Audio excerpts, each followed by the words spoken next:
número de mortes por causa do temporal no litoral norte chega a 48. Buscas por sobreviventes entram no quarto dia. Quase 14 milhões de pessoas vão deixar de pagar imposto de renda após a correção na tabela. E você vai ver também.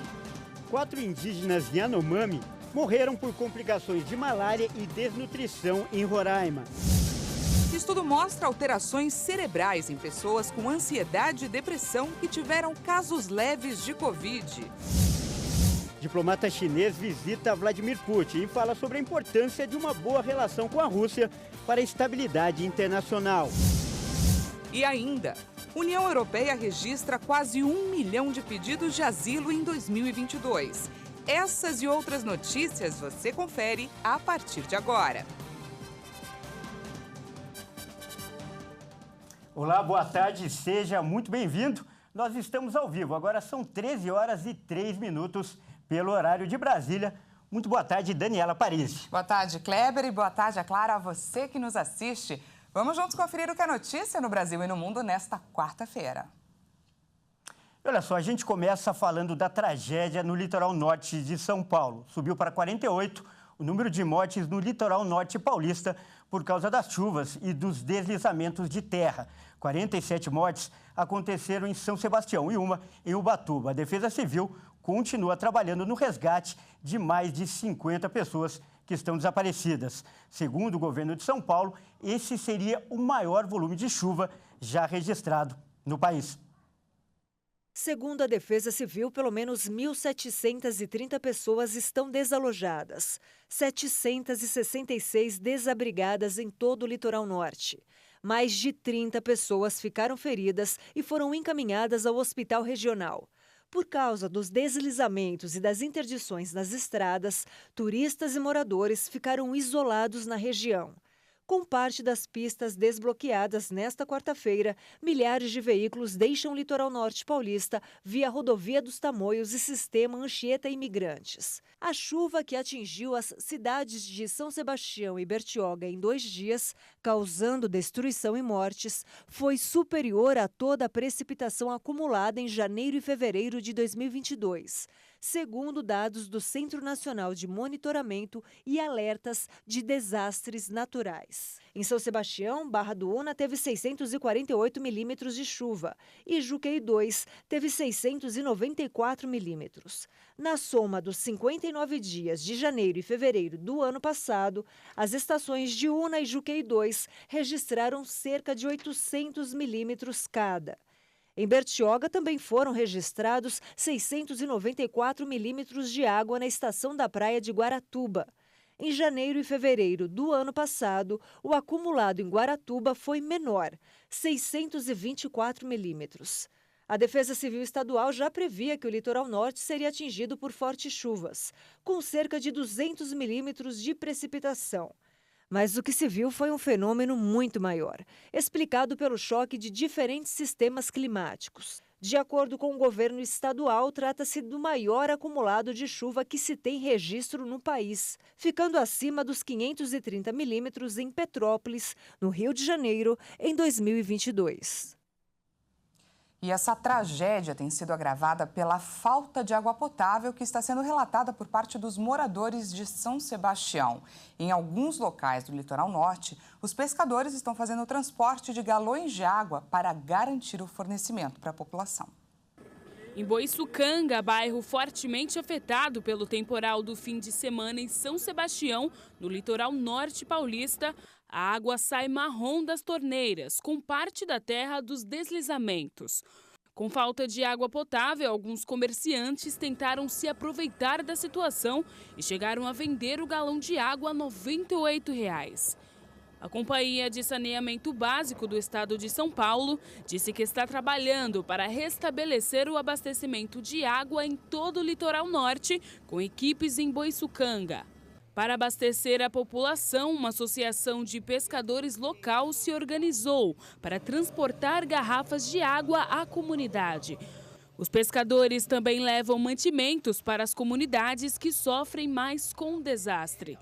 Em São Sebastião e Ilhabela, cerca de 30 caminhões-pipa fazem o abastecimento emergencial dos locais mais afetados pelas chuvas. Com a reabertura da maior parte dos pontos que estavam interditados na rodovia Rio Santos, Boiçucanga e outros bairros não estão mais isolados. Mas apesar da liberação para o tráfego, a estrada mostra marcas da destruição causada pelas enxurradas e pelos deslizamentos. Em alguns pontos, só há asfalto em um dos sentidos. Troncos e pedregulhos ainda não foram removidos e ocupam a via em outros locais.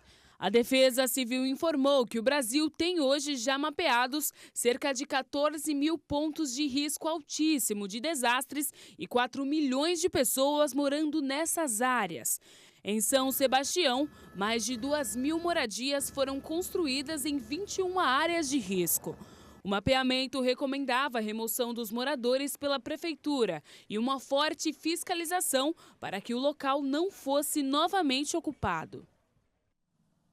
Olha só, São Sebastião vai contar com um hospital de campanha flutuante para ajudar a atender as vítimas dos temporais. Isso porque a Marinha Brasileira enviou uma embarcação especializada em operações humanitárias. O navio Aeródromo Multipropósito Atlântico, que aliás é o maior da frota brasileira, vai funcionar como um hospital. De acordo com a Marinha, o navio vai reforçar o atendimento médico aos desabrigados e desafogar hospitais da região. A prioridade será para os casos mais graves. O navio leva 6 helicópteros, 3 embarcações para transportar viaturas e 2 lanchas. Mais de 1.000 militares estão envolvidos na ação, entre eles uma equipe de 28 profissionais de saúde. A previsão é que a embarcação aporte na cidade nesta quinta-feira. A Marinha também está enviando o Guarapari, que é uma outra embarcação que possui uma rampa capaz de atracar em praias, o que vai facilitar o resgate de vítimas em áreas que ainda estão isoladas. E agora, mudando de assunto, 4 indígenas morreram por complicações de malária e desnutrição. Entre os mortos, 3 mulheres e um adolescente de 16 anos. 4 indígenas morreram em Boa Vista e os corpos foram levados à terra Yanomami. As vítimas, 3 mulheres de 45, 49 e 63 anos e um adolescente de 16, tiveram complicações causadas pela malária e desnutrição. Todas estavam no Hospital Geral de Roraima, onde faziam tratamento, mas não resistiram. A informação acerca das mortes foi divulgada pelo Conselho Distrital de Saúde Indígena Yanomami. Há um mês, o território Yanomami está em estado de emergência na saúde pública. Indígenas Yanomami enfrentam uma grave crise sanitária causada pelo avanço do garimpo ilegal. Desde o dia 16 de janeiro, equipes do Ministério da Saúde e Força Aérea Brasileira fazem o resgate de crianças nas comunidades e mandam para Boa Vista os casos que precisam de internação. Nos quadros mais graves, as crianças são internadas na única unidade de atendimento infantil. A terra Yanomami tem mais de 30 mil indígenas vivendo na região, incluindo os isolados em 371 comunidades. A presença do garimpo provocou a disseminação de doenças, levando a um cenário de crise humanitária. A região está em emergência de saúde pública desde o dia 20 de janeiro e órgãos federais auxiliam no atendimento aos indígenas. E veja a seguir, diplomata chinês visita Vladimir Putin e fala sobre a importância de uma boa relação com a Rússia para a estabilidade internacional. E ainda, a União Europeia registra quase 1 milhão de pedidos de asilo em 2022. Nós voltamos já, não perca!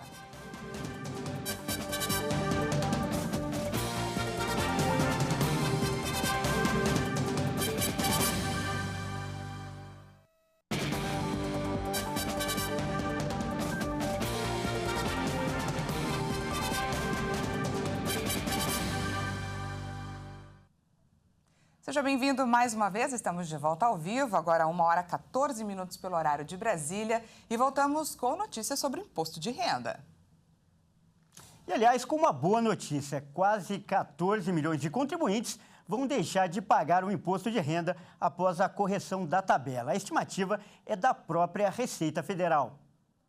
De acordo com o cálculo da Receita Federal, 13 milhões e 700 mil contribuintes vão deixar de pagar imposto de renda.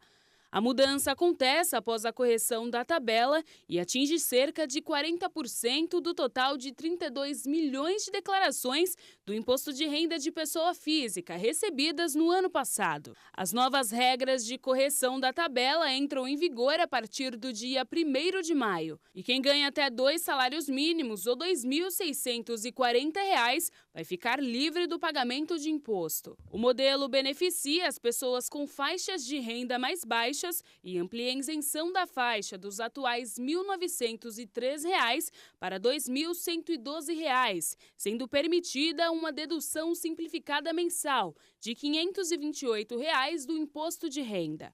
A Receita ainda esclareceu que quem tem direito a descontos maiores pela legislação atual não vai ser prejudicado. A perda de arrecadação deve ser de 3 bilhões e 200 milhões de reais até dezembro e de 6 bilhões de reais no ano que vem. E agora vamos falar de saúde. Um estudo brasileiro apontou que pessoas com ansiedade e depressão após casos leves de Covid podem ter alterações cerebrais. A pesquisa demonstrou que a infecção pelo coronavírus pode interferir na função e na estrutura do cérebro. Os dados da descoberta de pesquisadores da Universidade de Campinas, em São Paulo, vão ser apresentados na reunião anual da Academia Americana de Neurologia, em Boston, nos Estados Unidos. O estudo feito na Unicamp, financiado pela Fundação de Amparo à Pesquisa do Estado de São Paulo, indicou que pessoas que tiveram um quadro leve de Covid-19, mas passaram a enfrentar a ansiedade e a depressão meses após a doença, podem ter alterações cerebrais que afetam diretamente as funções e a estrutura do cérebro, comprometendo a memória. As descobertas são consideradas preocupantes, pois até mesmo pessoas com um caso leve de Covid-19 passaram a apresentar mudanças cerebrais tempos depois. O estudo reuniu 254 pessoas com idade média de 40 anos e que passaram por uma infecção leve pelo coronavírus em média 3 meses antes. Por meio de testes, os cientistas avaliaram os sintomas de depressão e ansiedade em cada um. Do total, 102 voluntários apresentaram sinais dessas condições e 152 não. Os pesquisadores analisaram se havia danos à massa cinzenta do cérebro para determinar se aconteceu um encolhimento da região. E aqueles que tiveram ansiedade e depressão após a Covid-19 demonstraram um encolhimento na área límbica do cérebro, que também é conhecida como cérebro emocional, que participa da memória e processamento emocional do ser humano. Os cientistas descobriram que as pessoas que tiveram sintomas de ansiedade e depressão tinham alterações funcionais generalizadas em todas as 12 redes cerebrais testadas. Já o grupo sem sintomas teve mudanças em 5 locais. E a gente traz agora as notícias internacionais. O presidente russo, Vladimir Putin, afirmou nesta quarta-feira que a relação entre a China e a Rússia é importante para estabilizar a situação internacional. A declaração de Putin foi feita durante um encontro no Kremlin com o chefe da diplomacia chinesa, Wang Yi. De acordo com o líder russo, as relações internacionais têm sido complicadas nos dias de hoje. E por isso, a boa relação entre a China e a Rússia é de grande importância para a estabilização da situação internacional. O diplomata chinês chegou a Moscou nesta terça-feira e fez um apelo por uma melhor coordenação dos dois países quando se trata de resistir à pressão ocidental. A visita de Wang ocorre na semana em que é aguardado o anúncio de um plano de paz elaborado pela China para o conflito na Ucrânia. O ministro das Relações Exteriores da China, Qin Gang, afirmou que está profundamente preocupado com a guerra, que completará um ano em 24 de fevereiro. Já o ministro das Relações Exteriores da Ucrânia, Dmytro Kuleba, demonstrou um cauteloso interesse no plano da China, mas alertou que o tratado deve respeitar a integridade territorial da Ucrânia. Mais 3 pessoas morreram nesta quarta-feira durante uma operação do exército israelense na Cisjordânia ocupada. Outras 50 pessoas ficaram feridas. As vítimas são 3 homens de 25, 33 e 72 anos. Entre as mais de 50 pessoas hospitalizadas, algumas estavam com ferimentos provocados por tiros. O exército israelense anunciou pela manhã a operação, mas não revelou detalhes. Nos últimos meses, tropas israelenses aumentaram as operações sob a justificativa de combater o que é considerado terrorismo pelo país. As ações se concentram nas cidades de Jenin e Nablus, redutos de grupos armados. Desde o início do ano, o conflito Israel-Palestina provocou a morte de 52 palestinos e 9 civis israelenses, de acordo com o balanço. Olha, e a Coreia do Norte rebateu nesta quarta-feira a condenação da ONU contra seus recentes lançamentos de mísseis balísticos intercontinentais. Pyongyang disse que a crítica era injusta e desequilibrada.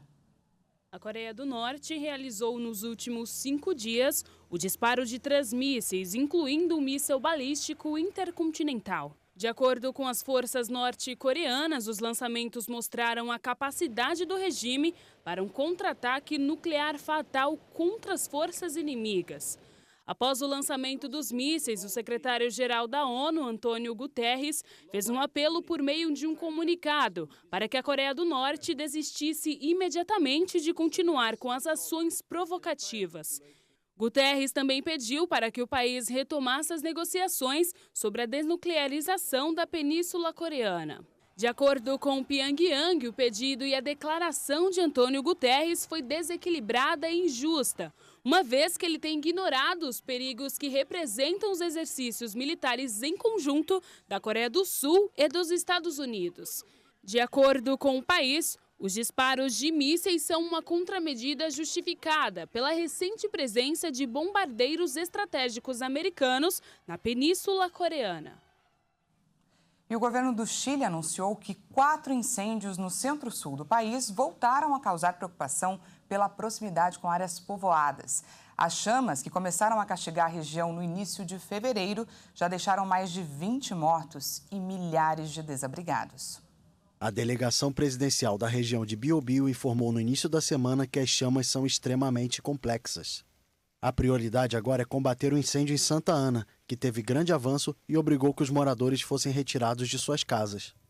Os outros se localizam em Hualqui, Los Angeles e San Onofre. Uma série de incêndios que acontece desde o início de fevereiro já deixou pelo menos 25 mortos e cerca de 7 mil desabrigados. Aproximadamente 450 mil hectares foram arrasados. Mais de 5 mil bombeiros chilenos e estrangeiros trabalham para conter as chamas. Mesmo com a melhora da situação há cerca de 10 dias, o governo chileno informou que ainda havia alguns focos de incêndio fora de controle, mas que o fogo estava distante de áreas habitadas. Na sexta-feira, as altas temperaturas e os ventos reativaram as chamas em Santa Ana. Desde o dia 9 de fevereiro, foi estabelecido um toque de recolher noturno na região. Cientistas afirmam que o começo dos incêndios no Chile é de responsabilidade humana em mais de 99% dos casos, seja intencionalmente ou por descuido. 9 pessoas foram acusadas de dar início às chamas e outras 2 denunciadas por impedir o trabalho dos bombeiros. A União Europeia informou nesta quarta-feira que registrou quase 1 milhão de pedidos de asilo em 2022, um recorde em 7 anos. Um relatório divulgado pela Agência da União Europeia para Asilo mostrou que o conjunto de países do bloco recebeu mais de 960 mil pedidos de proteção em 2022, um volume que não era registrado desde 2016. A agência afirmou que o aumento pode ser explicado parcialmente pela suspensão das restrições relacionadas à pandemia de Covid-19 e também pelas diversas situações de conflito e insegurança alimentar ao redor do mundo. As solicitações de sírios e afegãos representam quase 25% do total, com mais de 260 mil pedidos de asilo no continente.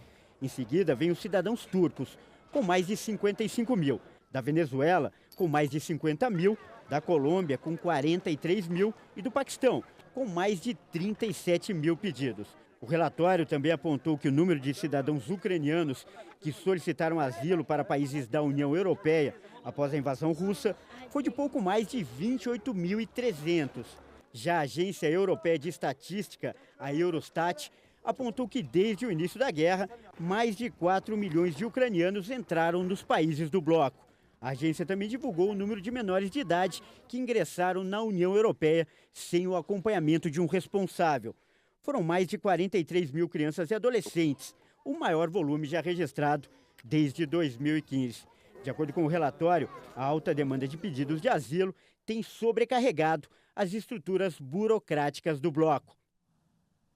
Eu só quero mudar de assunto agora, Dani, e fazer uma pergunta para você. Você é daquelas pessoas desastradas que costumam a derrubar e até quebrar as coisas?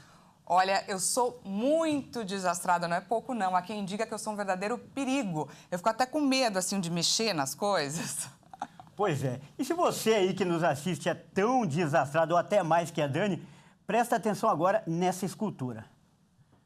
Olha só, é uma peça de vidro do artista norte-americano Jeff Koons. E o valor estimado dessa peça que você está vendo aí é de R$217 mil. Pois é, mas agora ela é apenas uma lembrança de uma foto. Isso porque no primeiro dia de uma exposição em Miami, ela ficou desse jeito aí que vocês vão ver agora. Só restaram os cacos espalhados pelo chão. O que aconteceu foi o seguinte, uma mulher distraída e muito distraída acabou chutando sem querer a base do móvel que sustentava a obra de arte e ela então caiu. Mas tanto a direção do museu quanto o artista, eles entenderam que foi ali um acidente e a mulher não teve culpa. Legal. E apesar dessa boa vontade aí do museu, do artista, fica a pergunta, né, Dani? Quem vai pagar por esse prejuízo? Pois é, Kleber. A obra de arte tinha seguro e quem vai pagar, então, é a seguradora. Essa mulher, ela teve esse alívio aí. Pois é, então aí fica a dica para você que convive com pessoas aí como a Dani. Procure um bom corretor de seguros. Que exagero. Essa edição fica por aqui. Muito obrigada pela sua companhia. Uma ótima tarde para você. Até amanhã. E não se esqueça que daqui a pouco, às 13h50, eu volto com mais notícias para você. Até mais!